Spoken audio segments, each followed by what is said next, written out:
Hi guys, today's video is what if Deku was neglected and I don't want to be number 1, I want to be legendary by Ultimate Dankness 112, so let's begin. Chapter 17, Sports Festival Part 2. ANWTH, there were supposed to be big gaps to show change in perspective, please work with me. If you see dialogues that doesn't make sense, think of them as other perspectives. Again sorry. VIP stands. Few minutes before the race All Might and Titan walked into the special stands made for the top pro heroes. There they saw many of their old friends and comrades. Genist, how are you? As elegant as ever, he replied. I see you haven't lost your elegant speech. Say, when was the last time we've done a mission together? It's been too long. Congratulations on earning the 4th spot. You keep doing what you do and maybe you'll surpass even me. I'm flattered. All Might and Best Genist and a couple of other top pros were catching up when they heard Present Mike announcing that the first years are going to enter soon. So these are the students who survived the attack, Orca commented. Yes, I reviewed the footage. All of them fought with everything they had. They stood up against the villains like pros do. Speaking of which, did any of manage to find anything about this League of Villains? Titan asked. No, the attack on THUSJ was their first reveal. Genist answered. The heroes were talking about the attack when the chanting of a certain name broke their discussion. Izuku, Izuku, Izuku. All the pros stood up from their seats and went near the glass window to see the elephant in the room. That's the boy kid who saved all those people, Edgeshot commented. He's already very popular after what he did that day. People are calling him a real hero. Especially since he didn't stay for any news interviews. Yes, I'm very keen on seeing manner of skills he demonstrates today. Orca said, followed by Genist. But there is something I've been wondering. The way that boy saved those people reminded me of All Might's debut, Yukio said, getting the attention of everyone and making All Might choke while drinking water. That is true, there were similarities. For instance, the final time he walked out from behind the train. It was just like All Might. Genist agreed. I'm sure it's just coincidence, All Might said. Besides, he may just be an All Might fan and was imitating him, Titan commented. The Yagis wanted to tell the other heroes that Izuku was their son, but they had to fix the rift between them, not make it larger. They knew Izuku wanted to be known by his own name and not as All Might and Titan's son. Their attention was then directed to the stadium when they heard the announcement that the first game of the festival was about to start. Seems like they decided to begin with an obstacle course this year. Yes, this'll give us an idea of how the students use their quirk to adapt to and overcome different obstacles. 3, 2, 1. Go. Here's the play-by-play. Are you ready for the commentary, Mummy Man? You're the one who forced me to come. Wait, isn't that Yagi? Why is he still standing there? What is he doing? Genist asked. Maybe he's planning something, Titan speculated. He is definitely planning something, or at the very least, has a secret up his sleeve. It's been 20 seconds, and Izuku Yagi hasn't moved a bit, Mike announced. Well, whatever he is doing, he better do it quick. Every second counts, Orca said. Wait, did you see that? Mike said. See what? Aizawa asked. Zoom in on his feet. Look, the floor has cracks where Yagi is standing. This got the pros' attention. Is he trying to demonstrate his po? Yukio didn't get to complete her sentence as Izuku launched himself into the air, leaving behind a crater and a small shock wave. At first, everyone speculated that he was going to jump his way to victory. But that theory went down the drain as Izuku didn't come back down. All the cameras were trying to capture Izuku as he flew over the race course. There were only wows from the crowd and the top heroes watched in silence. The speed capture cameras tracked him and displayed that he was flying with a speed of 120 km/h. After flying above the entire course, Izuku landed near the entrance of the tunnel with enough force that it made a bigger crater since he used 120% to land. After which the teachers, top pros and the crowd were wondering what type of quirk Izuku had. They knew he had super strength and speed, but flying was an entirely different thing. The ability to fly without being born with a mutation-type quirk was extremely rare. So much so that flight quirks are almost forgotten. Some speculated that he had multiple quirks as they were also a thing, but extremely rare. Others theorized that Izuku had a super quirk, a quirk that gives the person very powerful and diverse abilities. Izuku Yagi completed the race within 3 minutes. That's a new record. That was unexpected, Genist said. I didn't know he could fly. Izuku then flew to the Mike's booth and requested him to act like nothing happened. After which, he entered the tunnel again. Is he going to do the race again? Yukio asked. Sure looks like it, Orca said. After the race, all of the students, with the exception of Momo, were shocked. All this time they thought that they were in front of Izuku, but in truth, he was in front of them, that too by more than 30 minutes. Wow, and we thought he was giving us a chance. Kaminari said. I know, right, he finished the race before we even left the tunnel. One student from 1B said. What kind of a monster is he? A general studies student exclaimed. He's gonna dominate every game today. Well, what's your opinion on Yagi's performance, Mummy Man? He shattered the previous school record by a mile. Mike asked Aizawa. Honestly, even though I was shocked, I'm not that surprised, considering Izuku is as strong as All Might. The whole crowd was silent. Until, what? Nearly the entire crowd shouted in unison. Yes, it is true. All Might confirmed it himself. I need to somehow tell them that I'm not as strong as him. Izuku thought. This shocked everyone, from the top pro heroes to the pros in the stadium to the people watching on TV. VIP stands. Is Eraserhead speaking the truth? Genist asked. Yes, I saw the attack recordings. He fought and defeated 100 villains in very short amount of time. What was surprising was that he was holding back fighting them. He began to use his full power when he fought against a creature was made to kill me. He was severely injured when he fought it. Towards the end of the fight, it looked like he was getting bored and began to treat the creature as if it was not a threat. I watched and re-watched the CCTV footage and resulting the air shift and shock waves from the fight were very powerful. He may even be stronger than me. The top pros were silent. They didn't know what to say. Interesting. Orca stuttered. He can also heal himself from basically any type of wounds, be it minor or major, Titan remarked. So what you saying is, Izuku is stronger than All Might and can also heal himself? Yukio asked Titan. Yes, Titan affirmed. Stadium. Did Mr. Aizawa say that Yagi is as strong as All Might? A1B student asked. Why yeah, there is no way in hell we can beat him. How in the world are first-year students supposed to beat someone an All Might level student? T2 minutes. How? Todoroki was completely shocked. He didn't know what say. He knew Izuku was strong. He did not however believe Aizawa when he said that Izuku was as powerful as All Might, but after seeing the results, he was beginning to think that Aizawa might be true. Bakugo on the other hand was beyond mad. His face looked like an actual demon. How the fuck can you fly? Answer me. How long have you been hiding T? I don't answer to you. Izuku simply cut him off and walked towards the podium where Midnight was calling all the 42 students. The second round of the UA First Year Sports Festival is a cavalry battle, Midnight announced. Let me explain. The participants can form teams of 2 to 4 as they want. It's like a normal cavalry battle but participants are given a point value according to their result of previous. Also, the person who is at the top gets a special ability. The points assigned go up by 5 points. So it starts from the bottom as the last person gets 5 points, then 10, then 15. But, the point assigned to the first place is 10 million. T10 million. Izuku deadpanned with wide eyes. He immediately felt the collective glares of 41 very competitive students. He was actually terrified. He wasn't this scared when was about to fail against the Nomu. Dum. Well, my heart is still alive. So, yay, I guess. And that's why the top position gets a special ability. They can participate without a team, but it will make it even more difficult for them. So that means, if someone can get the top player, they win regardless of how many points they lose, everyone said in unison. That's right, it's survival of the fittest, with a chance for those at the bottom to overthrow the top. And only the top 5 teams can make it to the next round. Quote, then Midnight began to explain all the rules to the participants. All of them began forming teams, leaving out Izuku who was totally deserted. Many students thought of forming a team with him because of him being as powerful All Might, but decided not to when they recalled that there will be at least 38 students coming for them which they couldn't do anything about as fighting wasn't allowed. But all of them, including Izuku, overlooked one tiny, giant detail: they were free to use their quirks. And as all of them were busy forming their teams, they forgot, even Izuku, that Izuku could fly.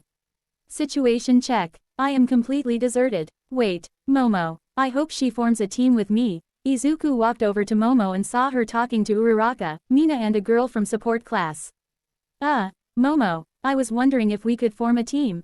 As much as I like you, and I really do like you, a lot.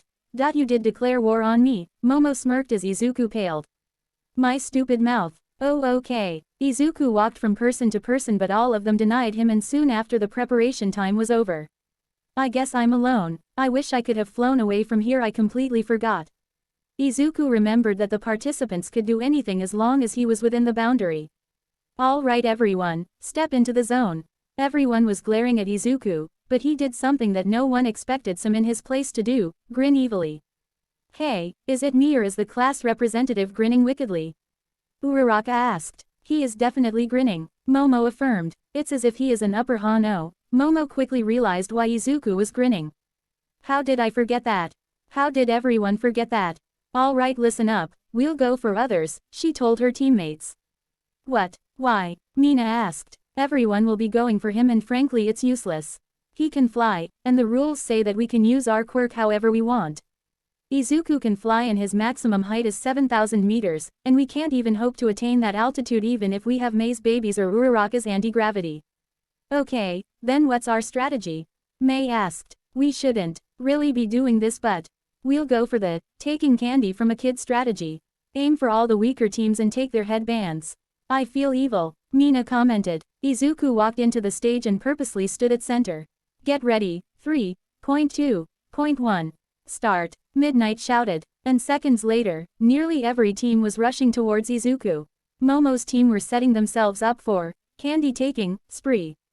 But before any of the teams could reach him, he began floating and rose a few meters above the ground. Then everyone remembered. Ya know, I wanted to give all of you a chance to get this band. Everyone knew where this was going. But everything is fair in love and war.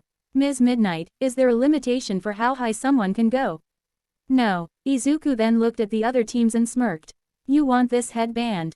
Then first find a way to reach 23,000 feet above sea level. He said and launched into the sky. Both Todoroki and Bakugo were feeling a multitude of emotions. Is his truly untouchable? Are my efforts futile? No, I will have to beat him somehow. I will have to show my father that I can reach the top without using his quirk. Todoroki thought. Bakugo became even angrier. First he gets praised by the teachers and students, what's more is that he becomes famous, and on top of that he takes away my opportunity of getting All Might's quirk and now, he's talking as if people can defeat him only if he allows him. I will ruin your stupid life Deku and I will take your so-called legendary rank. Well then, this is new, a first position winner who actually keeps his 10 million point.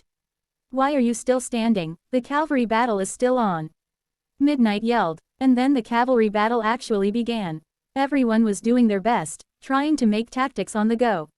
Team Monoma at some point was getting a lot of points, but all of their points was taken by Bakugo's team when they used brute force. Todoroki's and Momo's team were also doing good, but Momo's team managed to pull ahead by a few points when Bakugo was dealing with Monoma. Then there was Team Tetsu who was also doing a very good job. Meanwhile, Izuku was above a few clouds, trying to entertain himself. But that was becoming very hard considering there was literally nothing up there for him to do. Well, this sucks. I don't even know when the battle will end. Near the last moments of the game, both Team Momo and Team Bakugo were trying their hardest to get Todoroki's bands. Momo tried to take advantage of Todoroki's resolve to not use his hot side, while Bakugo made a leap to get them, but both were unable to do anything since the time ran out. And that's the end of the second round, folks. The end of the cavalry battle. Mike announced. Now the teams that made it through. 5th place we have Team Tetsu, Team Shinso. When did you come from behind? But all the members of the team were confused, they didn't know where they were or what they did. None of them had any memory about the cavalry game. Thanks for your hard work. Shinso grinned. What happened? Before I knew it, we had 0 points and it was over. Could it be punishment for taking the small one's point in such an indecent way? I can't accept this. The members of Team Tetsu were beyond depressed. 4th place we have Team Bakugo. 4th place, really? Well, at least we made it, Shiro uttered as Kaminari walked around giving 2 thumbs ups. Do you think that's how he feels? Kirishima said as the team turned to look at Bakugo. FFFFFFFUUUUUUUUUU. 3rd place we have Team Yaoyorozu. Thanks Yaomomo, if it weren't for you, I don't think we would have gotten this far today. Mina exclaimed. Yeah, that's like getting 2nd place. Uraraka agreed. You even showed how useful my babies were. Mei remarked. I couldn't have done it without all of you. So thank you very much for teaming up with me. Momo thanked her team. Second place we have Team Todoroki. They managed to get second position even though they had only 3 members in total.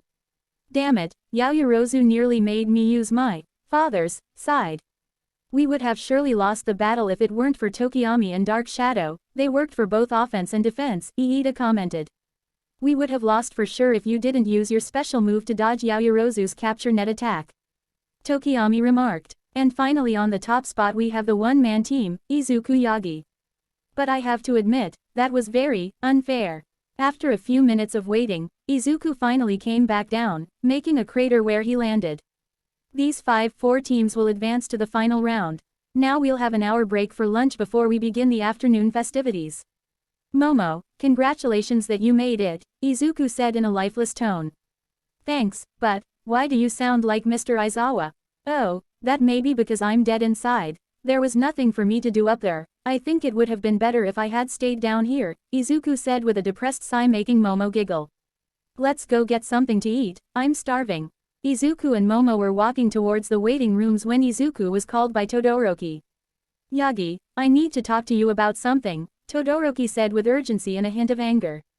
Momo, go on in, I'll join you later, please save a seat for me, Izuku said to her as he walked with Todoroki.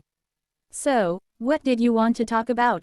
Meanwhile, hey, All Might was walking to the cafeteria when he noticed a certain fiery hero. Endeavor, long time no see, let's catch up on old times, Endeavor. The hero turned around, anger visible on his face. All Might, if you don't hurry up, we'll have to wait in a long line to get our lunch. Izuku spoke but got no reply from Todoroki. Huh, he gives off a cold intimidation, different than Bakugo. The day of the attack, when you fought against that Nomu, I felt overpowered. Kirishima and Bakugo may have been present, but only I felt it. What are you trying to say? I'm saying is that All Might may not be your father, but he is related to you, maybe an uncle or something. I was there once when some villains attacked and were defeated by All Might. And I felt the same type of power coming from you. My old man is Endeavor and if you are related to All Might, defeating you will mean much more to me. We haven't talked in 10 years. I saw you and thought I'd say hi. I see. Well you've done so, now leave me. Lunch. Is this a joke? I'm going to the restroom. Be gone. Endeavor was going down the stairs when All Might jumped in front of him. Don't be so cold. Your son, young Shoto, did very well just by using his right side. Is this because of training? What's your point? Why, I want to know how to raise the next generation of heroes. As if I would tell you. You're clueless as ever and it's getting on my nerves. Sorry, just remembered this I will make that into a hero that will surpass you someday. That is why I created him. What are you? He's in a rebellious stage right now, but he will definitely surpass you. I'll make sure of that, Endeavor declared with anger and left him. My father has a strong desire to rise in the world. As a hero he won a name for himself with crushing force and so All Might became an eyesore for him. Since he couldn't surpass him, he moved on to his second plan. What are you talking about Todoroki? What are you trying to tell me? Izuku asked. You've heard of quirk marriages, right? The thing that became a problem during the second and third generation after superpowers showed up. Choosing a spouse based only on strengthening your own quirk and passing it on to your children, forcing people into marriages. He is a man with both accomplishments and money. He used it and won over my mother's relatives, only to get a hold of her quirk. He's fulfilling his own desire by raising me to be the hero to surpass All Might. It's so annoying. I won't be a tool for a scum like him. In all my memories, my mother is always crying. Your left side is unsightly, was what she said as she poured boiling water on my face. Izuku was beyond shocked after listening to Todoroki's story. And I thought my childhood was bad. I basically picked a fight with you to show him what I can do, without using my damn old man's quirk. No, I will reject him completely by winning first place without using it. I don't care that you can't tell me how you're connected to All Might. I will rise above you with only my right side. Sorry for wasting your time, Todoroki said. I wanted to tell the people that I'm not as strong as All Might today after the festival, but I need to help Todoroki. The path that he has chosen will only lead him to despair and self-anguish. I need to save him from himself. You can't, Izuku spoke up just as Todoroki was about to leave. What? You cannot defeat me or All Might by using only half of your strength. No matter how much you try, no matter how much you train. Izuku said as he walked outside, not bothering to look back. And let me remind both of you, I defeated a genetically engineered creature whose only purpose was to kill All Might. Todoroki was confused. Both of you, I know you're their Bakugo.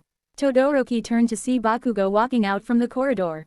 How did you know? Why do you want to become a hero? Izuku asked looking at the sky. If it's only to get back at your father for what he has done, then frankly, you don't deserve to be here. Todoroki was about to say something but was silenced his statement. You know, my whole life, I wanted to become a hero, someone who would help people in need and fight evil, but everyone, my parents, teachers and classmates discouraged me. They thought that I was delusional.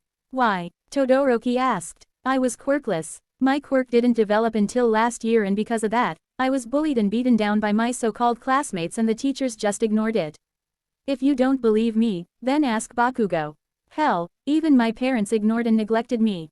I think they were ashamed of the fact that I was quirkless. I spent most of birthdays and Christmases alone. By the time I was 13, I had no friends. People began to look down on me because of my quirklessness, and I hated myself for it. Day after day, the hope of being a hero began to diminish, until finally, previous role model shattered it. All Might himself told me that I couldn't become a hero no matter how much I tried. He told me that I did not have what it takes to become a hero. But look at me now. This time, Todoroki was shocked. Never in 100 years did he expect All Might, of all people, to break someone's dream. It may look like that I too came here to show him that I can become a hero, but no. The only reason I came here was because it was my goal to study at UA. My reason to become a hero is not prove something to All Might, or my parents, or even Bakugo. No, I came here because of one man. He was the first person who believed in me. He had faith in me when I didn't on myself. He said that I had the qualities of a great hero. What those qualities are I have no idea till date. But most importantly, he gave me back my ambition. The ambition I lost when All Might destroyed my dream. The ambition of becoming a hero for the sake of becoming a hero. Not for revenge or money or fame or to rebel against someone who has mistreated you, but for helping others. I know that my childhood wasn't as bad as yours, Todoroki. But, if you're here for any of those reasons and nothing else, then I suggest you pack your stuff and leave. You have no right to study in this institution, Izuku said as he left the two students. Was that too aggressive? Nah, I think that'll give Todoroki something to think about. After lunch break. Now that the lunch break is over, it's finally time to reveal the last game. But before that, there's a good news for all the participants who didn't make it to the final round. This is a sports festival, and so have prepared recreational games that everyone can participate in too. We've even brought cheerleaders from the US to liven things. What are they doing? Aizawa uttered. Everyone looked at 1A girls dressed up as cheerleaders. What's the matter, Class A? What kind of fan service is that? Mike exclaimed. Mineta, Kaminari, you tricked us, didn't you? Momo shouted as the two were giving each other thumbs ups. Why am I always caught up in Mineta's schemes? I even used creation to make the outfits, Momo said, kneeling down while Uraraka patted her back. Then she saw Izuku looking at her with slightly red cheeks and trying not to laugh. But gave her a thumbs up and mouthed, "You look hot." Which annoyed her and made her blush. Those guys are so dumb. Jiro shouted angrily. Well, there is still time, and it would be a pain if things got tense. It's fine, let's do it. What? Toru, you really like this, huh? Alright, let's have fun during the recreational games. Mike announced. When that's over, the 16 from the second round that made it to the final round will compete tournament style, 1v1 matches. The last round we fight one-on-one, huh? This is it, a chance to stand in the podium and get noticed. 1v1, huh? Izuku, don't think that I'll hold back if we have to fight. I know all of your weaknesses and I will exploit them, Momo smirked. Wait, the class representative has weaknesses? Kaminari asked. Please, you have to tell us those. Jiro begged. Not happening, those are national secrets, Momo simply stated, much to the disappointment of the others. Well, if we do have to fight each other, I'll just kiss you until you submit, Izuku smirked, making Momo turn into a tomato. So bold, everyone's sweat dropped, even Midnight. Shut up, Momo screamed, covering her face. Then Midnight announced the rules and everyone pulled out lots. Ojiro and Shota withdrew and Tetsu and Ibaraka joined. Everyone was getting for the recreational games. Izuku looked at the screen and saw that his first battle was against a person named Shinso. That's the guy from General Studies. Izuku said looking at Shinso, who walked towards him. Looking forward to the first match. Izuku was about to reply but was stopped by Ojiro's tail. After which Shinso grinned and left. Ojiro, what's the matter? Don't answer him, I need to tell you something about him. Okay, it'll be sooner than expected. Come Yagi, I'll defeat you with this hand first, then think about why I'm here. Let's have fun with the recreational games. Mike announced. First, the scavenger hunt. Even if they were told to have fun, the ones in the tournament couldn't relax. Some polished their strategy against their opponent, some tried to keep their presence of mind, some prepared for the fight while others sharpened their senses and the rest tried to calm their nerves, and before they knew it, the time had arrived. Hey guys, are you ready? Mike's question was met with overwhelming cheers. A lot has happened and it all comes down to this. A serious battle. Izuku was about to walk out when he saw Momo running towards him with his phone. Thought I missed you. Here, someone named Jay. Faulkner called you, Momo said as he handed him his phone. Hello, Izuku. Congratulations on getting the first place in both the rounds. All the board members are watching and rooting for you. Thanks. Well, all the best. It seems like they're calling your name, so go get him. Faulkner wished him and hung up. Thank you for bringing this. No problem. Izuku was about to leave when Momo pulled him into a kiss. Good luck, and make sure you win, she said and ran the other way. Izuku was standing speechless, like the first time he kissed her. After a few seconds, he heard his name being called out by Mike and walked outside. That will never get old. And now time to take out my confident game face. Audience, the finals are finally starting. Match number 1, we have the boy who saved 71 people in 7 minutes. From the hero course, Izuku Yagi, versus, sorry, he hasn't done anything to stand out yet. Hitoshi Shinso. The rules are simple, force your opponent out of bound or immobilize them. You can also win by making your opponent say, I give up. Bring on the injuries, Recovery Girl is on standby. Put your morals and ethics aside for the moment. But of course anything life-threatening will not be allowed. Smintos will stop you if things go too far. I give up, huh. This is a fight to test the strength of your spirit. Quote, ready. That's Monkey was going on about his pride. Quote, start. Quote. But don't you think he was dumb for throwing away his chance? This made Izuku's blood boil and he forgot what Ojiro warned him about. Why you? Izuku stopped in his tracks. I win, Shinsho smirked. Student stance. Ah, I went through all the trouble of warning him too. Ojiro knew what had happened. What are you talking about, Ojiro? Iida asked. That guy has a mind-controlling quirk. He used it on me during the cavalry battle. What? Is there a way to undo the mind control? Momo asked with concern. No. There's no way. I regained control only when someone bumped into me. Then Deku's done for. Bakugo smirked wickedly. Hey, what's the matter? The match has just started and Yagi is just standing there with a blank expression. Is this Shinso's quirk? He didn't stand out at all, but could he turn out to be someone amazing? Hitoshi Shinsho of General Studies has gotten the better of the one and only Izuku Yagi from Hero Course. Who could have imagined this? Will the bottom really overthrow the top? That's why I said this year's practical exam was irrational. Aizawa said holding Shinsho's application form. Here's some basic data on him. Shinso failed the practical exam for the Hero Course. But he also applied for general education. He knew that something like this would probably happen. His quirk is a very powerful one, but since the exam required him to fight foe villains, his quirk was useless as it didn't have a physical attribute. He wouldn't have been able to score points. You're lucky that you've been blessed, Izuku Yagi. Now turn around and walk out of bounds. And Izuku did as he said. What? Yagi's being so obedient. Everyone, including the top pro heroes, were speechless. What the hell? Why are my legs moving on their own? Damn it, Ojiro warned me, but I still fell for it. My vision is so cloudy, mind is so fucking foggy. He asked me to win this for him too. Damn it, stop. And no, stop. There was a war going on inside Izuku's mind. He had to figure something out and fast. Only a few feet more and he's done for. Everyone were on the edge of their seats by now. Izuku was doing everything he could, but nothing worked. He tried to use CKE and RSE, but it was all in vain. His body didn't respond to his conscious mind. You probably don't understand, but even with a quirk like this, I have my own dreams. So go and lose for me, Shinso stated. Damn it, this fast. Even though everyone is counting on me. All the heroes, they're all expecting great things from me.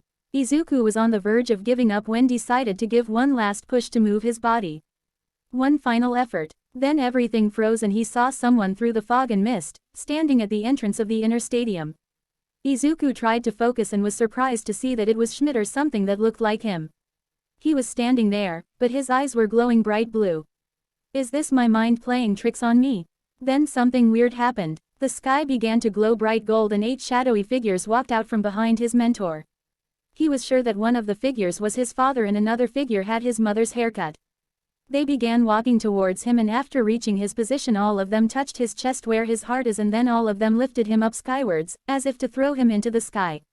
Then the fog from his vision began to clear up and something very bright was shining from somewhere in stands.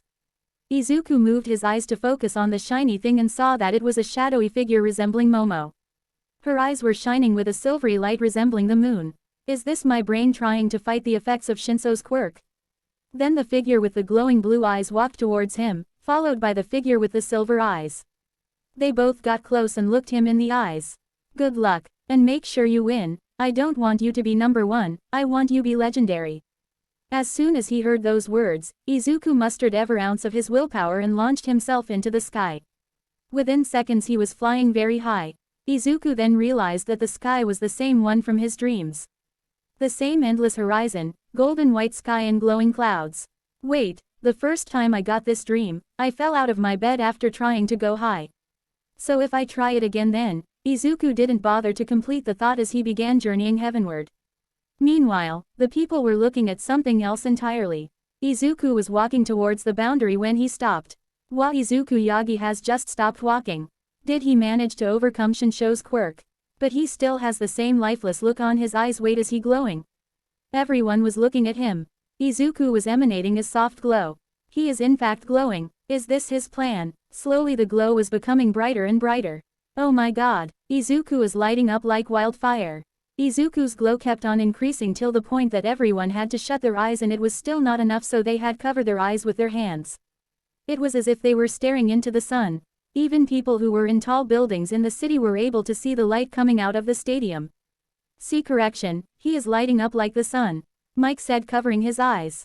After about 30 seconds, the glow died down and everyone was looking at Izuku. He was standing up and panting. This is. Whole crowd began to cheer for Izuku. If you think I'm blessed, then I'll fight you without using my quirk. Izuku shouted. What was that? Who were those people? Shit, I don't have time to think about that now. What did you? Shinso shouted. He won't answer, did he? Figure out my quirk's secret. No, he must have heard it from that monkey earlier. All I can do is make him talk. What was that light? Was that your quirk's self-defense mechanism? You even have flight and strength. I'm jealous, Shinso shouted, trying to get Izuku to answer. But Izuku's resolve was made up of titanium. I felt the same way in the past. Izuku thought as he began to run towards Shinso. Thanks to my quirk, I've been behind from the start. Someone who's been blessed like you can't understand that, can you? I do understand. But, it is true. I am blessed to have such a powerful quirk. Someone like you who has been born with the ideal quirk. Someone who can reach their goal. Izuku rushed to Shinso and began to push him towards the edge of the stage. Shinso punched Izuku on the face, but Izuku didn't retaliate. He kept punching his face and surprisingly was able to turn himself and began pushing Izuku out. But Izuku, due his training, was able to use Shinso's momentum and tossed Shinso over his shoulder to the other side of the boundary, stunning everyone. Shinso is out of bounds. Izuku Yagi from 1A won the match and will be proceeding to the second round. Midnight announced. Momo finally let out the breath she didn't knew she was holding. Ha! I was so nervous, turning the tables at the last moment. As expected of Yagi, he didn't use his quirk to be fair to the other student. So manly, Yahoo! That was kind of a boring first match, but we should praise them both for a bravely fought match. Please give them a round of applause. Izuku turned around to go back to his place but remembered what Shinso said moments ago. Someone who's blessed like you can't understand that, can you? Someone born with the ideal quirk. Shinso, why do you want to become a hero? Izuku asked, doing his signature, looking up into the sun and sky, thing. You can't help the things you long for. That's how I felt before my quirk unlocked. Izuku thought, really? Then, try and put yourself in the shoes of someone who was thought to be quirkless for most of his life. Huh, what do you mean? My quirk, it was dormant until last year. At least you had a cool quirk to show for. I didn't have anything. I know how it feels, Shinso, trust me. At that moment many people began to cheer for Shinso too. He's classmates and many pros. You hear that? That's the sound of people praising you and your quirk. You still have 2 more years, Shinso. Make sure you get into the hero course. Izuku turned around and looked at him in the eye. I'll try. There's no try. You either do or don't. So youthful, Midnight exclaimed. There were mics fitted near the arena and so whatever Izuku said was heard by everyone. Many pros were appalled by this revelation, but this made them cheer for Izuku even more. Especially after how he encouraged his opponent. Then Izuku went to the stands. On the way to the stands, he crossed Todoroki, who was glaring at him. So, Yagi won, Todoroki muttered. He was on his way to the arena when he saw his father. Stop you childish rebellion, Shoto. Your duty is to surpass All Might. Do you understand? You are different from your siblings. You're my greatest masterpiece. Is that all you can say? I will win and advance using only my mom's side. I'll never use your power. Even if it kills me. Even if it works for now, you'll soon reach the limits of that power. After Izuku was done being congratulated for his victory, he sat down next to Momo and the others and watched with anticipation as Todoroki and Shiro stepped into the arena. The match began and Shiro immediately used tapes and tried to sideways trebuchet Todoroki out of the boundary. Everyone thought that the match was over when Todoroki used his quirk. I'm sorry, Todoroki said before activating his quirk, freezing Shiro along with half of the stadium. Everyone was shocked, including the top pro heroes and the people outside the stadium. Aizawa and Mike looked at him with wide eyes. Even Izuku was intimidated by this show of power. Don't you think that's a bit too much? Shiro asked, shivering. Shiro, do you think you can move? Midnight asked, half frozen. Do you think I can move? Very well, the winner of this match is Todoroki of 1A, she announced. The rest of the matches went as usual, leaving out Iida's. Abara won against Kaminari, Iida was used for advertising by Mei, Mina won against Aoyama, Momo won against Tokiyami by using multiple flashbangs to weaken Dark Shadow and tased him until he was unconscious. Momo actually felt very bad for doing that and so immediately apologized as soon as he woke up. Tetsu and Kirishima had a draw, but Kirishima won in the arm wrestling. The final battle of the first round was Uraraka against Bakugo, and surprisingly, Bakugo was very close to losing. This made him acknowledge Uraraka a little more. Poor Uraraka, Mike grimaced. Bakugo moves on to the next round, he said with very little enthusiasm. If you're gonna do it, then do it properly, Aizawa said. And now let's pull ourselves together. You're really letting your personal feelings take over. Aizawa teased. The first round is over and the second round will begin very shortly. After having a short conversation with Uraraka, Izuku was making his way to the entrance of the arena. While on the way, he had a small confrontation with Endeavor. Endeavor praised his quirk and its uses and also told him to give his all while fighting Shoto. And although the conversation was forgettable, there was one line that Izuku spoke which Endeavor will never forget. You may be his father, but remember that you don't own his life. He is his own person. Thanks for waiting, everybody. The first match of this round is a very big one. On one side we have the student with a super quirk, Izuku Yagi from the hero course. While on the other side, we have the student who froze the stadium in seconds, Shoto Todoroki, also from the hero course. And the crowd went wild. Everyone was cheering and placing bets. But most of them were speculating that Todoroki would win as Izuku didn't show his power in the first round, even though he was supposedly as strong as All Might. Contestants, please step into the arena. All the top pro were watching this with anticipation. This is it, both of them have outstanding results. It's like two rivals facing off against each other. Now Yagi versus Todoroki. Start. As soon as Todoroki heard the word, he used his quirk and sent a huge wall of ice towards Izuku. I will stick to 60%, Izuku though as he punched towards the oncoming ice. The impact was successful and it completely shattered all of Todoroki's ice. Todoroki, to prevent himself from being knocked back out of the boundary, made a small, but strong wall of ice behind him. The wind generated by the clash was both strong as well as cold, making the audience behind Todoroki shiver. Todoroki didn't waste his time as he sent wave of ice at Izuku, which was once again destroyed by Izuku. An endurance match, huh? Todoroki sent out another wave of ice at Izuku, but as soon as Izuku destroyed it, Todoroki made an icy path and used it to dash to Izuku, who saw this and quickly dodged his attack by moving backwards, but this time, his leg was caught in the ice. He caught sight of Todoroki subsequently making an ice wall behind himself.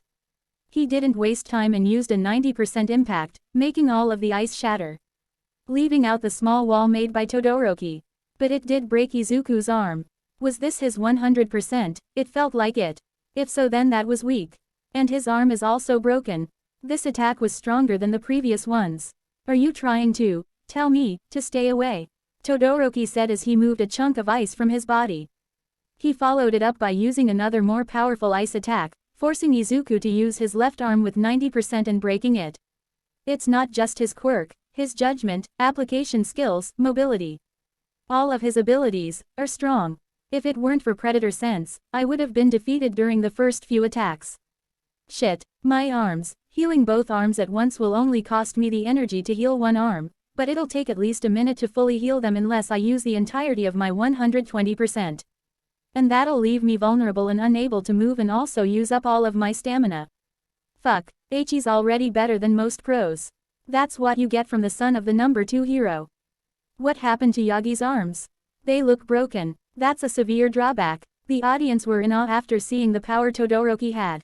What? Are you just going to defend and run away? I thought that you were as strong as All Might. Maybe everyone is wrong, Todoroki said with anger. It seems like the only thing you had going for yourself is your flight. Izuku looked at Todoroki and saw that he was trembling. Is that how it is? Thanks Yagi. That guy's face is clouded thanks to you. Without using my old man's quirk. With your arms like that you can't fight anymore. You may be able to heal yourself, but it exhausts your body very much. I'll have to use my broken arms. Let's finish this, Todoroki said as he launched a very big ice wave at him. But just as the ice wave was about to hit him, where are you looking? And seconds later the entire ice wave was destroyed. The attack came as a surprise and it almost pushed Todoroki out of bounds. He saved himself by making another wall. Bastard, Todoroki muttered getting up. With your broken arm, why are you going so far? You're trembling, Todoroki, Izuku whispered loud enough for Todoroki to hear. Quirks are physically abilities too. There's a limit to how much your body can take, isn't there? Isn't that something you can control by using the heat from your left side? Everyone's fighting with everything they have. To win and get closer to their dreams, all the students were looking at him. To reach the top, and you want to win with just half of your strength. You haven't put a single scratch on me yet, you know. Izuku said gritting his teeth as he from a fist with his right hand. Come at me with everything you have. Izuku shouted. Yagi, what are you planning? Did my old man buy you off or something? Todoroki questioned. Now I'm angry. He then began charging towards Izuku, who immediately noticed that he was slow. In close quarters, you won't be able to do anything about it. The moment Todoroki jumped, Izuku moved to get close to him. He then used 20% and punched Todoroki in the gut. However, Todoroki managed to freeze Izuku's left arm. Todoroki got up and immediately sent an ice wave at Izuku. But he managed to dodge it since the wave was moving slowly. But he had to use his broken hands to fight off against Todoroki's onslaught. And his hands were getting worse with every attack. So much so that Smintos was thinking about stopping the match. Why are you going so far? Todoroki asked, shaking a little. Because I want to live up to everyone's expectations, Izuku replied. People began expecting great things from me the moment I saved all those people from the disaster. Their expectations only increased when Eraserhead announced that I'm as strong as All Might. I want to live up to my deceased mentor's belief that I will become a good hero. Someone who helps the needy. And everyone else is giving their all to live up to their own expectations. Izuku shouted as punched Todoroki in the gut again. There's no way I can know of your circumstances or your resolve. But for you trying to become the number 1 hero without using your full power, only to reject your father is fucking stupid. Quit screwing around. The power you have is yours. Not your father's, not anyone else's. It's your life, not his. You can become a hero because of your own reasons, not his. Everyone was silent. Todoroki was having flashbacks of his childhood. Izuku's words reminded him of his mother said. All Might understood what Izuku was trying to do. So I'm asking you this again, why are you here? Why do you want to become a hero? Todoroki was silent, unable to form any words. He didn't finish the sentences. All of a sudden his left side was covered in brilliant flames. The flames were so hot that it was felt by everyone present in the stadium. And seeing the flames signaled that Izuku had succeeded. This is. Are you sure that he's as powerful as you? Because it looks like Todoroki is closer to you than Yagi, Yukio asked All Might. He is. All this time, he was helping his friend overcome his demons. All Might's grin became wider, as well as Titan's. Even though you want to win, you help the enemy. Who's screwing around now? I want to be a hero too. Todoroki was smiling. He completely ignored what his father was shouting. So cool. Now, come at me with your fire and ice. You're crazy. Don't blame me for what happens next. Todoroki said as he began creating ice. Midnight. We have to stop the match. Izuku's body won't be able to take it anymore. Smintas said as he began to make walls, and Midnight was about to use her quirk when they saw that Izuku was not moving. Todoroki then used his fire to turn the ice into super hot steam and used his fire to propel it towards Izuku. The steam moved with so much force that it easily destroyed Smintas's walls. Thanks, Yagi, Todoroki whispered, and since Izuku's predator sense was active, he heard it. You're welcome, Izuku said as he took the full force of the steam and fire. He used a Mars impact to stop the steam moments before it reached him, causing an explosion where Izuku was. Then everyone was silent. Did that kid even survive? They better call an ambulance soon. Everyone very worried, especially Momo and Izuku's parents. The dust had yet to clear, and when it did clear, everyone was shocked. Izuku was there, but not in the best of conditions. He was kneeling down on both knees. His shirt had burned off, both of his arms were broken, and there was burn marks all over his body. After a few moments of silence, Midnight finally spoke up. Can you move, Izuku? Izuku did not respond. The teachers and everyone else thought something bad had happened, and then he spoke. Midnight Sensei, Smintas Sensei, I'd recommend that you find some cover. Izuku said in a raspy voice. What do you mean? I mean that, I think I will use my full power. The whole crowd was silent. They were shocked, even Endeavor and Shoto. You weren't using your full power? Todoroki asked. He was very confused as moments ago, Izuku was talking about everyone giving it their all. No, because I didn't want to use my full power when you were using only half of your power, Izuku said as his body began to heal. The crowd was silent, shocked by the sudden change in Izuku's tone. Wait, so all this time, that Yagi fellow was holding back, so he was playing with his food then. And the way he told the teachers to take cover. Izuku stood up and stared directly into Todoroki's eyes. And the intensity of the stare was very high. So much so that Todoroki actually took a step back. Then quickly took his fighting stance. You may think that you defeated me, but I lose only if I want to lose, or if my opponent knows my weakness. And right now, neither do I want to lose, nor do you know my weakness. Everyone was thinking the same thing. Is this even the same person? Now, came at me. Todoroki didn't waste time as he immediately made a very big wall behind him and began preparing his ice-fire combo attack. Then he attacked with full force. But this time, Izuku simply reared his arm and punched the air in front of him. For a split second everything was still, then, all hell broke loose.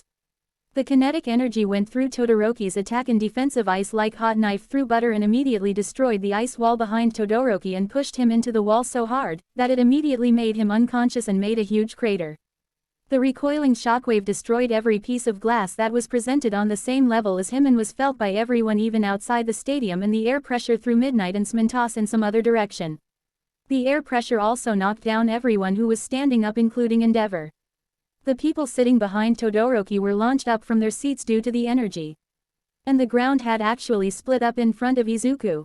After everyone got their bearings back, they couldn't find the words. Izuku simply looked around at wide eyes of people watching him. What? That's what happens when I'm not holding back, and by the way, someone better take Todoroki to Recovery Girl. Izuku Yagi won this round and will be moving on to the next round, Midnight announced. Shit, I feel too tired, and with that Izuku went back to his friends. After everyone gained back their ability to speak, the remaining matches took place. Iida was able to defeat Ibara in a few seconds, while Momo defeated Mina in an instant by using a stun baton, a net and flash grenades, and Bakugo managed to defeat Kirishima. The semi-final round had begun. And the first match was Izuku versus Iida. Iida used his Recipro Burst to try to push him out of the way, but Izuku was faster and used the same technique he used to defeat Shinso on him.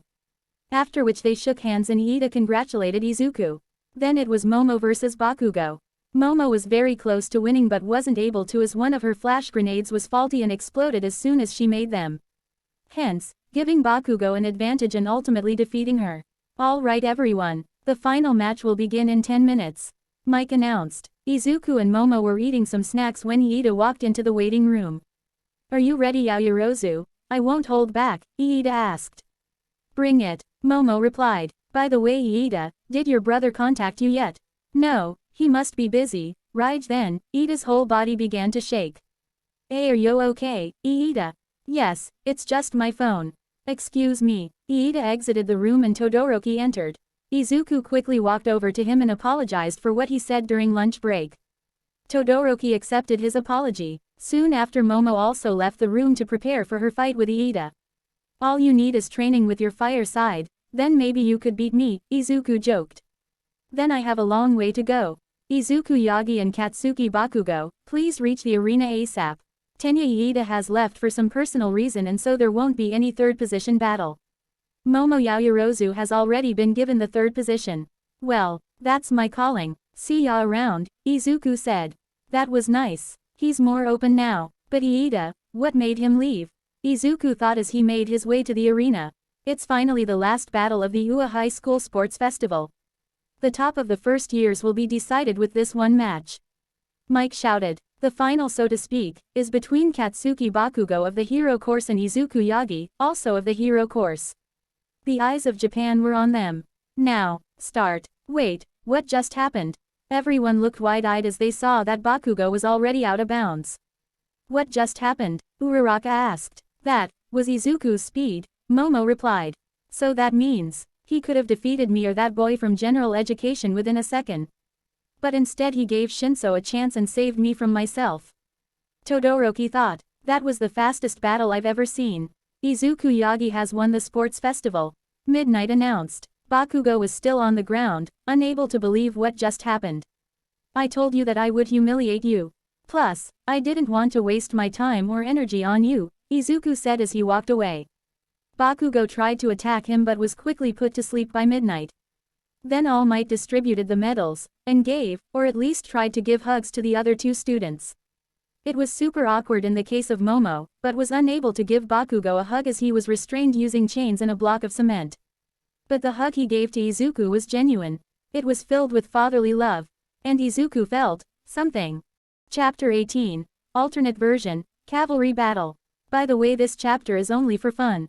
Also, let me know if you want me to make other alternate versions. The next actual chapter will come out on the 13th or 14th, since my exam is going on right now. I also changed the percentage to SP, strength points, to make more sense. Let me explain. The participants can form teams of 2 to 4 as they want. It's like a normal cavalry battle but participants are given a point value according to the result of previous. Also, the person who is at the top gets a special ability. The points assigned go up by 5 points. So it starts from the bottom as the last person gets 5 points, then 10, then 15. But, the point assigned to the first place is 10 million, and that's why the top position gets a special ability. They can participate without a team, but it will make it even more difficult for them. So that means, if someone can get the top player, they win regardless of how many points they lose, everyone said in unison. That's right, it's survival of the fittest, with a chance for those at the bottom to overthrow the top. And only the top 5 teams can make it to the next round. Quote, then Midnight began to explain all the rules to the participants. Then everyone glared at Izuku, but they did not expect him to be smug. Play Shoot to Thrill by AC/DC. Izuku was smirking, not something someone would expect a person to do who has a 10 million point bounty on their head.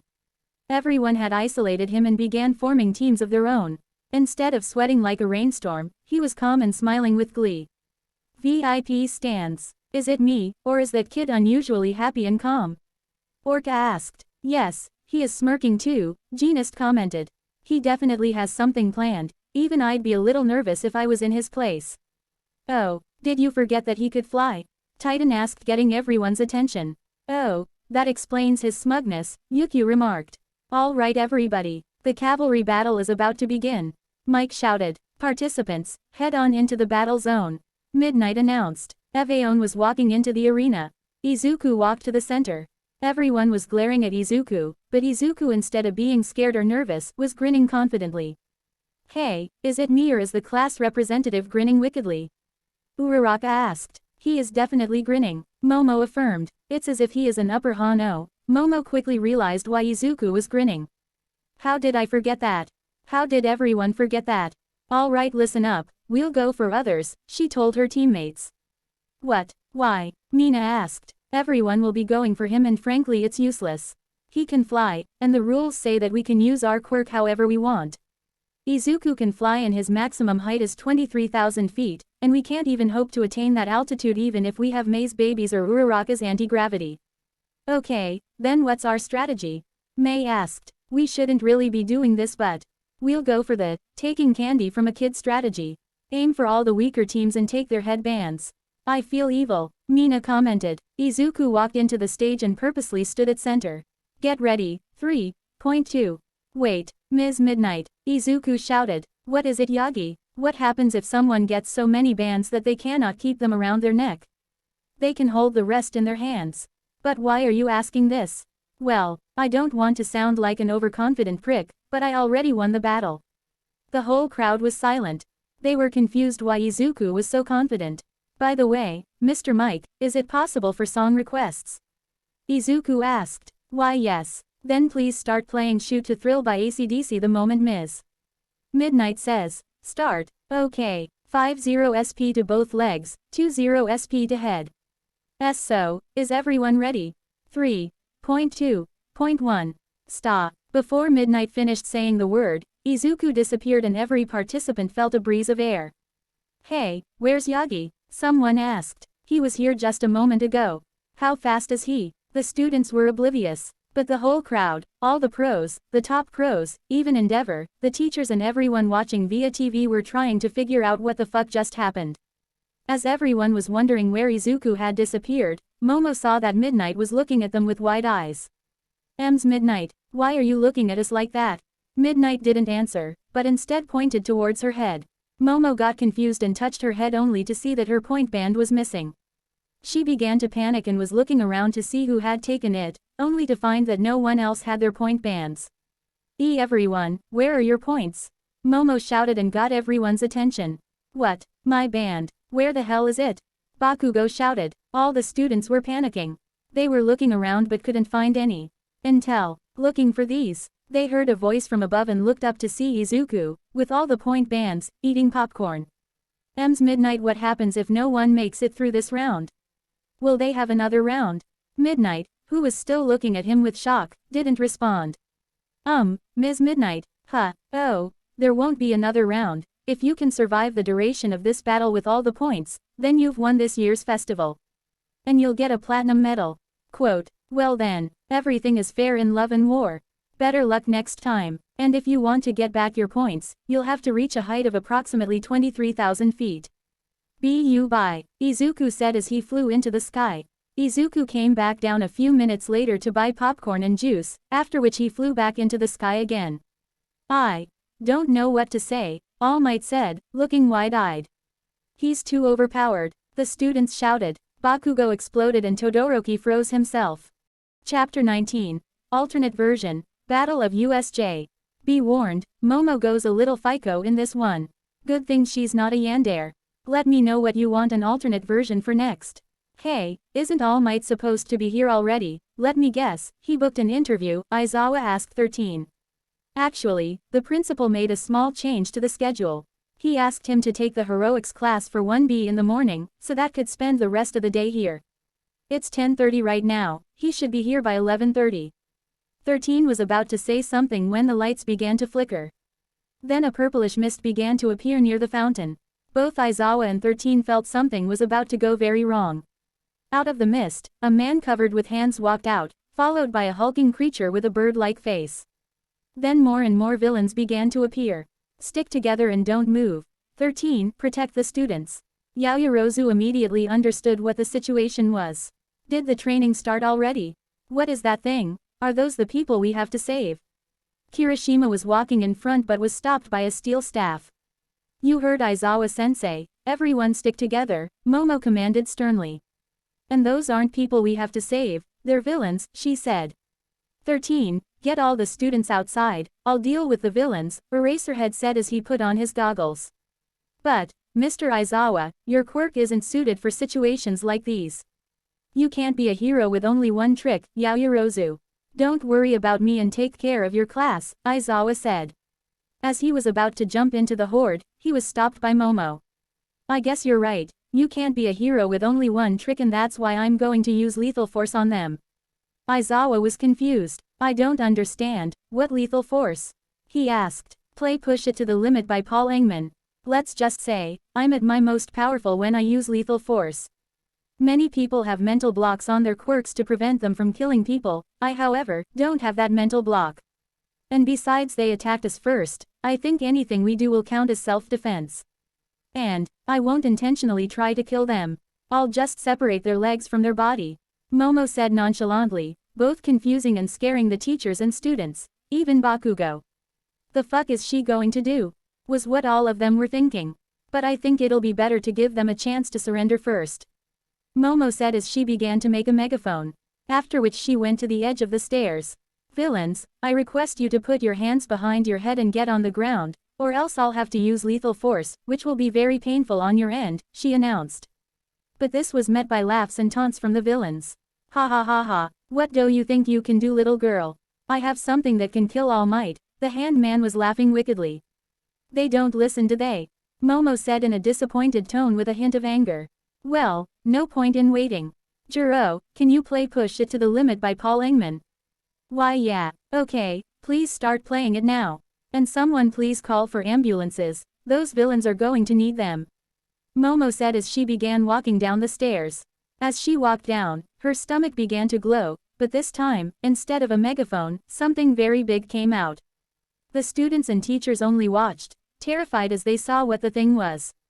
Why Yaoyorozu, are you planning on murdering all of them? Aizawa shouted. Nope, I'll only destroy their legs, she said. May God have mercy on their souls, Kaminari said, trembling. By this time, Momo had reached the bottom of the stairs, grinning at the villains with wickedness, holding her creation. The villains also saw what she was holding and were shaking and sweating. After a few moments of silence, Momo spoke up. You should have listened. So now, say hello to my 7BARRELED, high-temperature incendiary firing little friend. She shouted as the barrels of her fucking minigun began to rotate. And it was at that moment, the villains knew, they fucked up. After 7 seconds of warming up, she began firing as her body kept on producing bullets and feeding them directly into the gun, which was followed by screams of villains as their legs were being shredded and the wounds were being cauterized by the incendiary bullets. Her classmates and teachers watched with wide and horror-filled eyes as she defeated wave after wave of villains with extreme prejudice and gore. No, no, no, Nomu kill her, the hand man commanded as the Nomu began to charge at her. She quickly changed her target and managed to completely shred the Nomu's legs, but, Nomu then began to regenerate his legs, shocking everyone. For a second, Momo was also shocked, but quickly began to make incendiary bullets that burn with a very high temperature, enough to carbonize cells. After which she turned the Nomu into a literal nugget, destroying its arms and legs. The hand man was slowly being engulfed in the blank mist. Momo realized that he was about to warp out and so threw many flashbangs and stun grenades. Once she saw that the mist man was stunned, she proceeded to completely destroy the hand man's legs. After which she caught sight of the neck armor device of the mist man. She quickly destroyed it, making the mist man unable to warp anymore. And in about 2 minutes, every single villain in the USJ were turned into moaning and groaning legless people. Then she walked up the stairs, trying very hard to keep her balance. 13, do you have some vending machines in the facility? She asked. I'm feeling very hungry right now. But no one answered. They looked at her in shock and awe. 13, she asked again. Alright, they're in the lounge, follow me. She said as she led Momo to the lounge. What the fuck was that? Bakugo shouted. I know I shout about killing people all the time, but that shit was too fucking much. Even for me. Speaking of which, she could have killed all those fucking people if her aim was a little too high. Aizawa tried to say something, but couldn't find the words. And after prolonged silence, "She's too overpowered," the students exclaimed as Aizawa was still trying to speak. Later, Izuku, All Might, Titan and the other teachers arrived to watch in horror as the now legless villains were being carried out by stretchers, and one of them shouting things like, "No. This is unfair," and, "She cheated. I want a rematch." The 18 students and the 2 teachers were a little nervous around Momo, which the others, including Izuku, were confused about. The most shocking thing was, even Bakugo and Todoroki were nervous. The other teachers asked what happened, but Aizawa and 13 only told them to see the CCTV footage. Later that night, all the teachers and the detective made a mental note to not mess with Momo Yaoyorozu, and made the decision that whatever happened at the USJ will remain a secret until the end of time. Chapter 20. Atlas Prime. By the way, the quality of writing will be worse than usual since I'm delirious because of the flu, and also due to the antibiotics that I've taken into my system to fight the flu. Also, if you're confused as to why Izuku broke his bones while fighting Todoroki and not while fighting Nomu, the reasons are written in the previous chapters.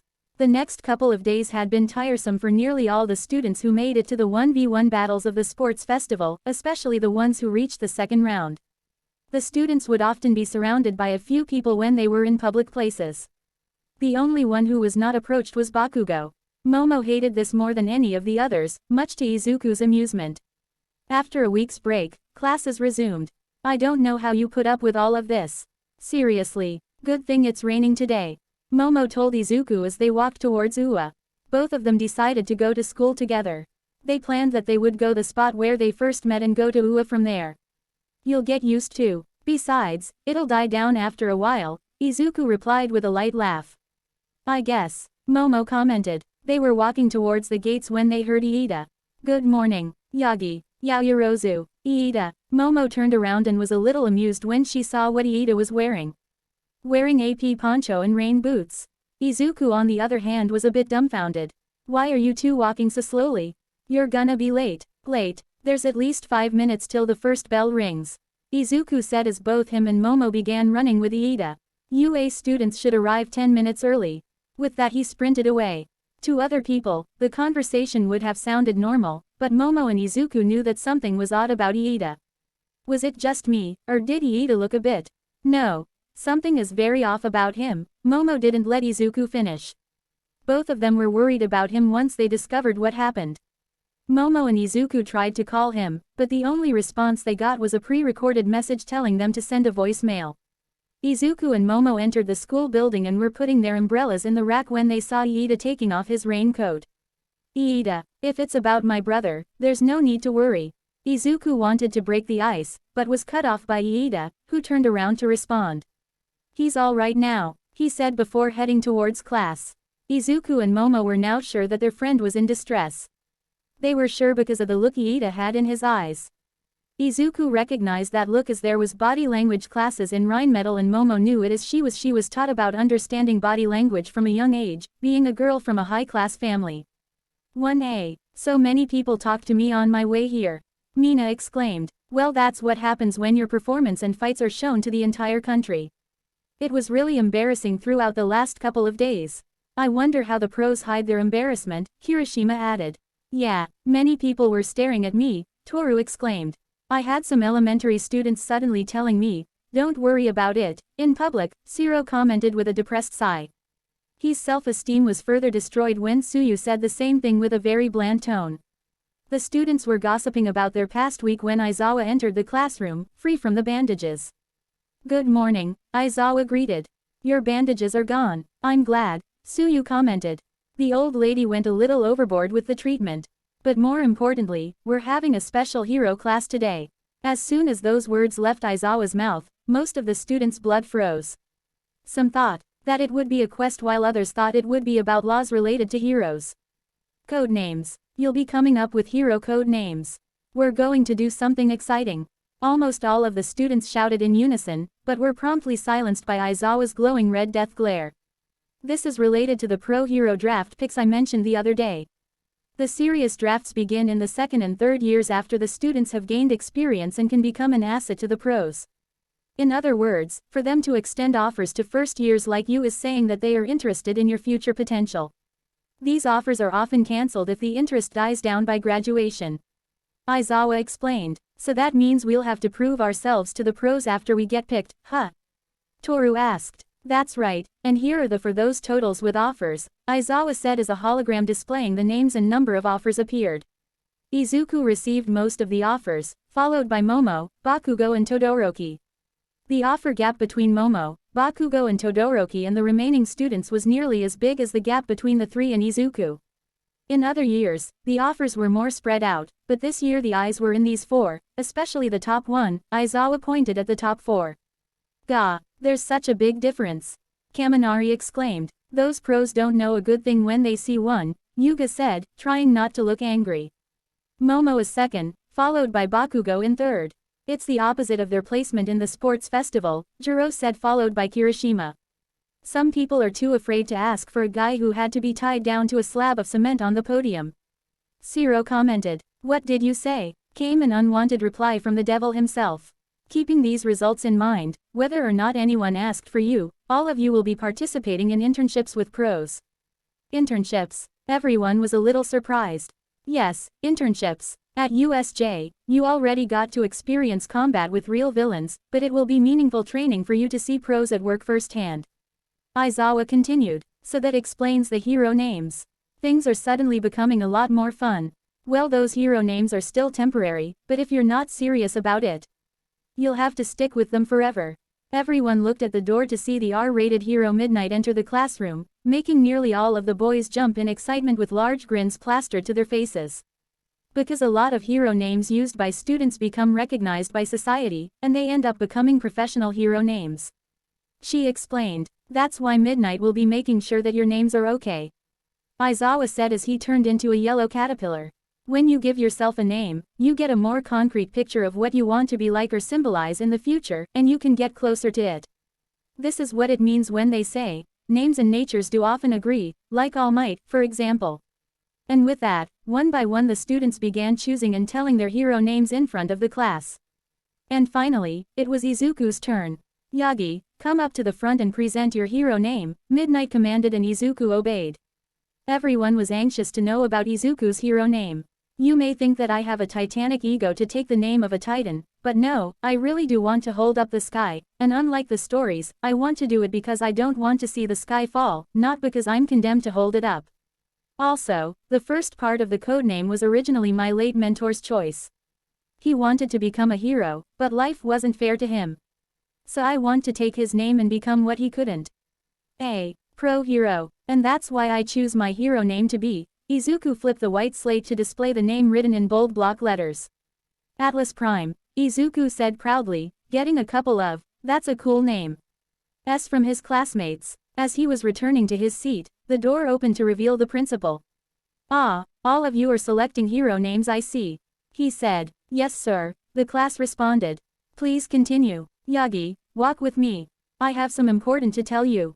Yes sir, Izuku quickly kept the white slate and exited the room. Once they reached the office, Nezu told Izuku to sit down as he began preparing tea. Izuku, I've called you here for a proposition. Proposition? Yes. Did you choose with whom you want to intern with? No, but I am thinking about interning with Endeavor or Gang Orca. Well, in that case, I have another option for you. His name is Gran Torino. He is a retired pro hero. Torino taught at UA for a year. He taught here, yes, he even taught 3 of your teachers as well as your parents when they were studying here.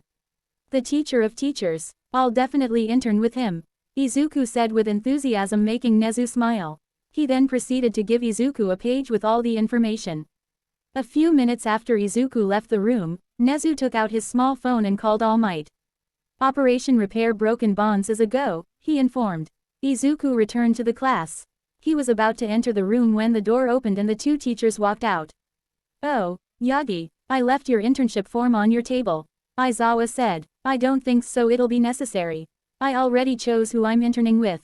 Really, who is it? Midnight asked. According to the principal, he taught here before. He is retired now. Izuku checked the paper. Gran Torino. Izuku looked at his teachers and saw them shaking and sweating. Did you say Gran Torino? Aizawa asked, trembling. Yeah, that's what the paper says. Why? Well, kid, you better tell someone to write your obituary. It's very unlikely that you will survive interning with him, Aizawa said. What do you mean? Izuku asked. He had never seen Aizawa in this state before, and him talking like it's the end of the world was not something to laugh about. Let's just say, All Might turns into a wet kitten when someone even mentions Gran Torino's name. So yeah, good luck, Midnight explained, after which they left, leaving behind a petrified Izuku. T turns da All Might into a wet kitten. Damn, I almost said it. Without wasting any more time, he entered the classroom. After their morning routine, lunchtime began. Hey guys, have you chosen which hero agency you'll go with? Mina asked. The most immediate response came from the grape midget. I'm going to Mount Lady, he said with a thumbs up. You're thinking about something very perverted, aren't you? Suyu commented. No, I'm not. You know, it's pretty weird that you didn't get any offers, Ashido. You made it pretty far in the tournament. Momo commented. I know, right? What about you, Izuku? She turned around. I already chose. Which agency did you go for? Uraraka asked. Actually, I didn't choose an agency. The person I'll be interning with is a retired pro. He apparently taught in UA a long time ago. This caught the attention of many of the other students. An ex-teacher? Todoroki asked. Yeah, he apparently taught Titan, All Might, Eraserhead, Midnight and Present Mike when they were students. He looked back at his friends and saw a shocked expression on everyone's face. Why are all of you looking at me that way? Oh come on, Mina exclaimed. You're going to learn from the teacher of our teachers. A grand teacher, Kaminari said. Not to mention, a teacher who taught the All Might. Uraraka added. Yes, to learn from someone who helped to make these pros who they are now is a great honor, Todoroki commented. Shut the hell up, all of you, came another unwanted response from the devil. Enough about me, who are you going with, Uraraka, Todoroki? Izuku asked, trying to divert the attention. I'm going with my old man. I broke my vow, Todoroki answered. As for me, I'm going for the battle hero, Gunhead. Huh, Gunhead's a huge battle type. Izuku exclaimed. You're going there, Uraraka? Asked Momo. Yup, I got an offer from him. Really? I thought you were trying to be rescue hero like 13. This statement came from an unexpected person. Todoroki. And was a complete shocker as up until that day, Todoroki never willing talked to anyone from the class. But it made Izuku very happy. He's opening up to others. Good, he thought. You ultimately, yes. But fighting Bakugo at the sports festival made me think that if the stronger I get, the more opportunities I will have. If I only do what I want, I'll have a narrower perspective. I see, Todoroki said and returned his seat, again surprising most of the students. He actually conversed, was their collective thought. What about you, Momo? Izuku asked. I'm going with Titan Hero Agency. Titan. Izuku accidentally stood up and screamed, with a voice crack, startling everyone in the class. What was that? Kirishima asked as everyone stared at Izuku. Stop staring. I am a very big fan of her. By the way Momo, any special reason you're going or her agency? Izuku asked. I'm going with her agency since she has always been my role model. Ever since I was a child, I always looked up to her. I know most people look up to All Might, I do too, but not as much as Titan. Maybe it's her charisma, or the motherly way she talks to people who were victims of a disaster or a villain attack, I don't know. But that's just how it is. She explained. Welp, she is right, Titan always had this aura. Can't fault Momo for choosing her. I see, you made a good choice, Momo. Izuku gave a thumbs up, earning a soft smile from her. After school, Momo and Izuku were leaving the class when Uraraka called out to them.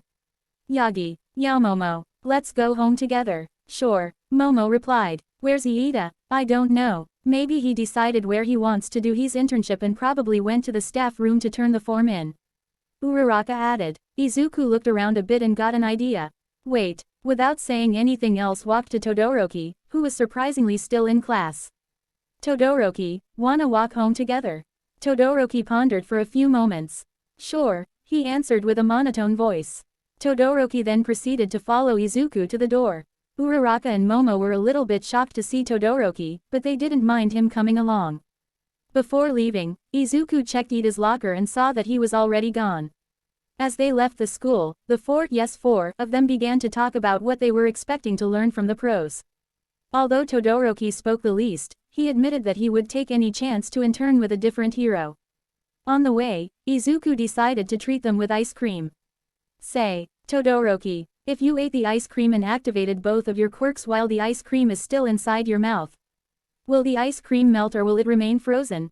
As soon as Izuku asked the question, Todoroki stopped dead in his tracks.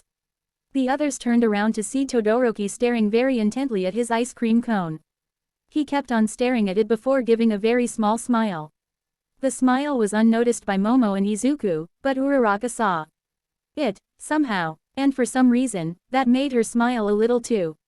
I don't know, maybe I'll try it someday, he answered. A few streets later, Todoroki and Uraraka went towards their homes. Apparently, both of them lived in the same side of town. After which, Izuku and Momo also went their separate ways. 2 days later, train station. All of you have your costumes, right? Aizawa asked the students. Remember, you aren't allowed to wear them in public. Also, don't drop them or something. Yes sir. Speak clearly, it's, yes, sir, Ashido, Aizawa corrected. Yes, sir, Mina affirmed with a sad frown. And make sure you keep your manners with the pros at your internships.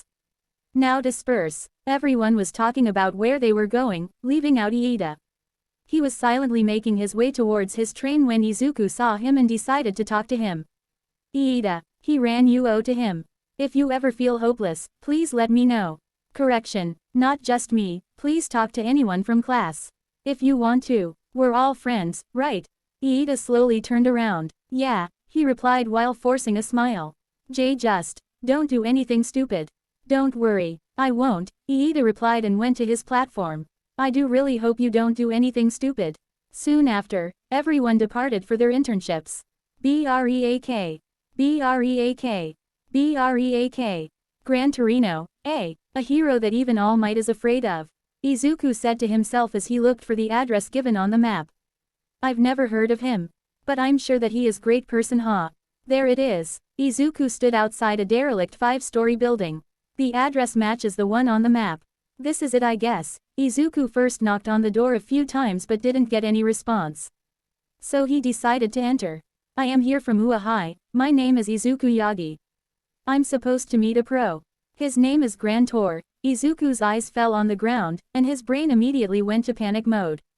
In front of him was a man lying down face first, with blood all around him, and although Izuku went through hardcore, military-grade training, he was not prepared to see a dead body. And so he did the only logical thing. He's dead. Izuku screamed, again with a voice crack. And unexpectedly, the man looked back at Izuku and said the 2 magic words.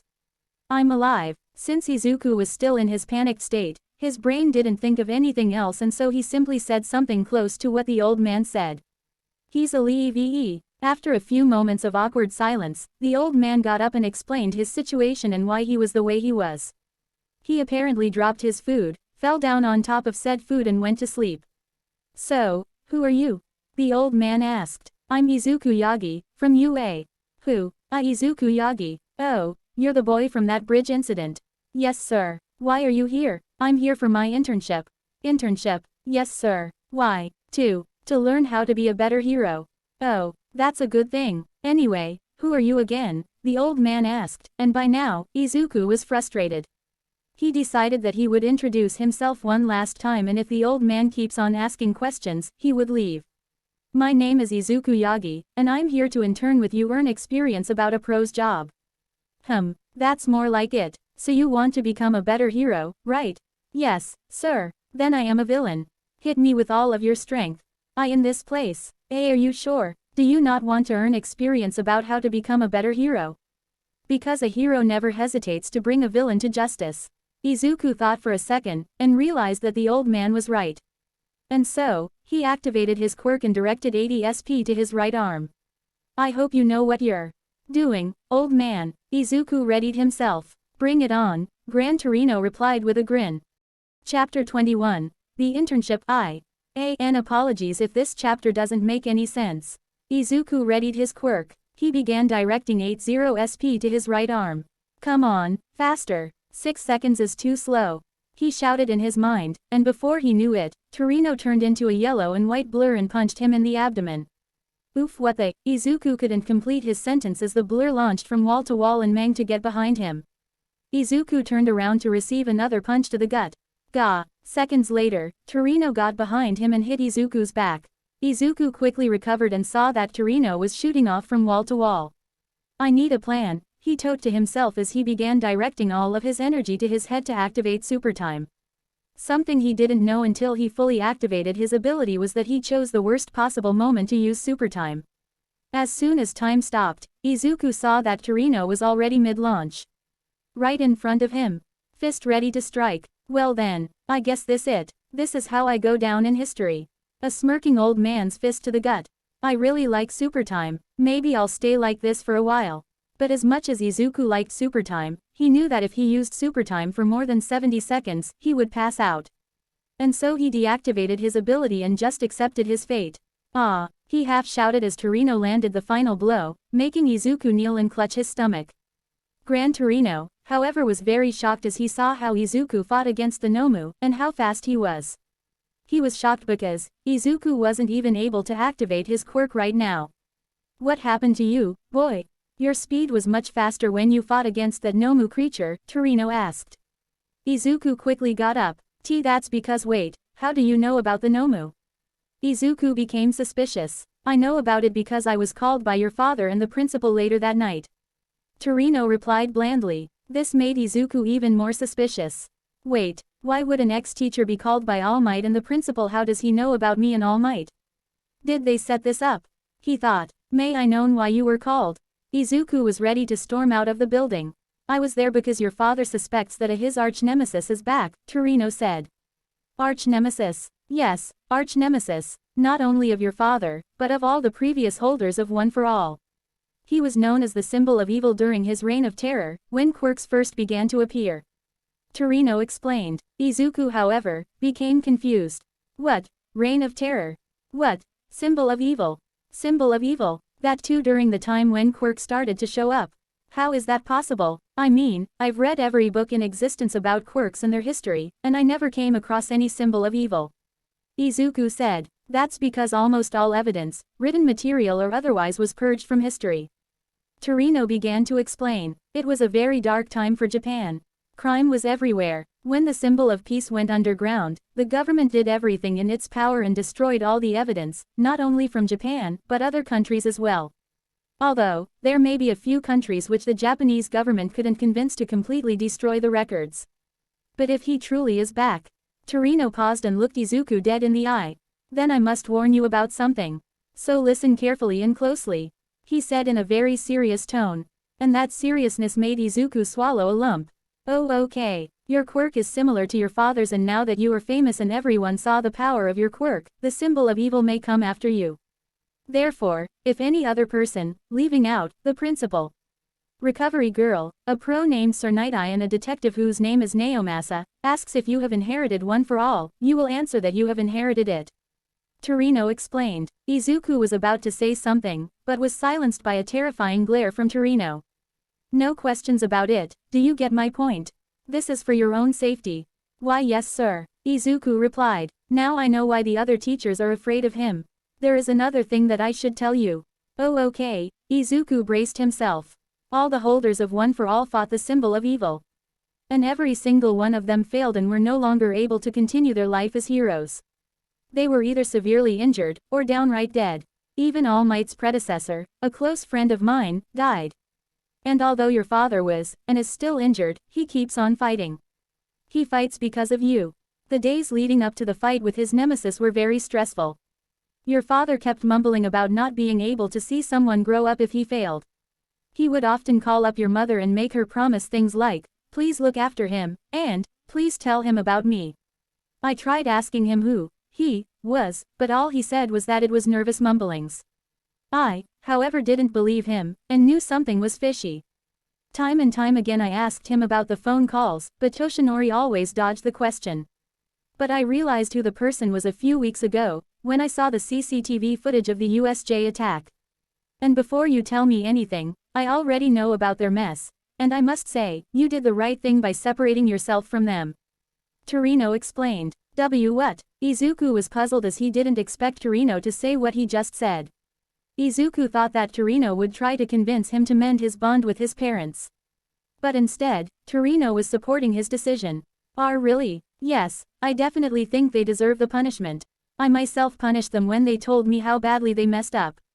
You punished them? Yes. I made them kneel down and hold their ear for 20 minutes straight. That too outside the teacher's meeting hall. Haha, must have been funny. Funny, yes it was. Although, you should know that your parents love you very much, and reconciling with them in the distant future might not be such a bad idea. I will think about it, Izuku replied. He didn't know how to feel about reconciliation, but then again, he himself thought about it a year ago. That's good to hear. Now, enough of this family drama. Tell me everything about your quirk. Torino commanded, and Izuku immediately began explaining everything about his quirk. From strength to healing to flying, and even how he managed to hold back the Nomu by continuously oscillating almost all the SP between his arms. Gran Torino was very much intrigued by the different abilities of Izuku's quirk. Your quirk is quite powerful. Which is why I'm saying this again, if any stranger asks if you have inherited one for all, you will. Torino paused and looked at Izuku, who got the clue and completed the sentence. Say yes, he said. But, I'm very confused. How does this symbol of evil, or anyone else know about one for all, and why must I lie that I inherited it? I don't think I'm the right person to tell you this. Torino stated. Then who is the current holder of one for all? All Might. Well, I'm not forcing you to talk to him. But if you want to sat your curiosity and know more. Gran Torino didn't complete the sentence, but instead gave a, you know what to do, face which Izuku easily recognized. Now, why were you so slow today? Compared to the day the USJ was attacked. You said that you need at least 6 seconds to transfer power from one body part to another. Oh, that's because if I shift my power between only 2 parts continuously, the time delay slowly becomes smaller between said, until there is a very minuscule delay. Although, the delay comes back once I either deactivate my quirk entirely or I shift the power to a different part. But, it seems that if I continuously oscillate my power between 2 parts of my body, the delay decreases permanently.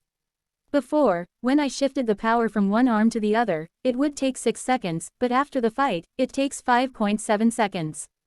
Izuku explained. So that means that if you keep on practicing, you'll eventually make the power transfer instantaneous. Gran Torino said, and Izuku nodded. Anyway, do you visualize your power? Visualize? Yeah, you know, making an imaginary scenario to depict your quirk. Trust me, it helps. It may even help with your Jupiter and solar impacts. Okay, I'll think of something. Now, go upstairs, pick any room you like and change to your hero outfit. We'll have some delicious taiyaki and then you will train and patrol the streets. Move it. Yes sir, Izuku answered, but before he went upstairs, he needed to ask a question. Torino-sensei, how was All Might's training in first year at UA? Toshinori. Well, his training was nothing but extreme physical exercise. He faced far more torture than the others. And since he was very dumb about how to use one for all, his training also had a huge amount of. Sorahiko paused and looked up as a memory bubble appeared above his head showing All Might being an idiot sandwich. Izuku only sweat dropped. He quickly went upstairs and chose one of the rooms. After which he changed into his hero outfit. He then realized how much his and Gran Torino's outfit look alike. With nearly the same color scheme and larger than usual gauntlets and boots. Izuku then came back downstairs, where he saw Torino stare at him, and for a split second Izuku thought that he saw a drop of tear coming out from Torino's eyes, but decided that it was probably his imagination. After a quick lunch, they began to patrol the streets. And as they were doing it, Atlas and Torino received a lot of looks and comments from people.